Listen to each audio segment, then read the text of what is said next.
پرون زموږ د ملک یو فیصله وشوله د 9 مۍ فیصله وشوله چې خلک لږې شو او په سرکاري ودانو باندې حملې وکړلې نقصانونه یې ورکړل نو زه ورته په خپل ځان یو ډېره بهتره فیصله وایم چې نن زموږ د ملک کې دا قاریان چې راځي نو دا دنیا ته زموږ د امن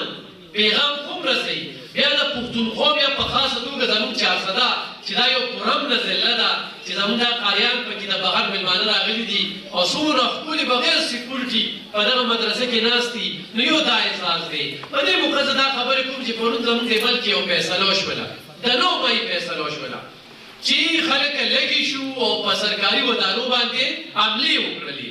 نقصانونه یې ورکړل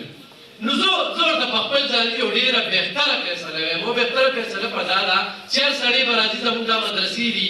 یا زموږ جوماتونه دي دا د الله کورونه دي یا زموږ سکولونه دي یا دلته زموږ سرکاري ودانې دي هغوی ته به زیانونه او نقصانونه رسوي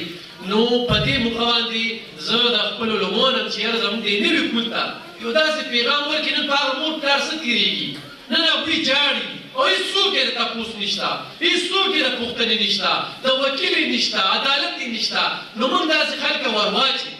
موږ ته ژوندي مثالونه پرتې دي لیډر قوم جوړوي موږ ته داسې مثالونه پرتې دي چې خلک کتلي دي واپس راغلي دي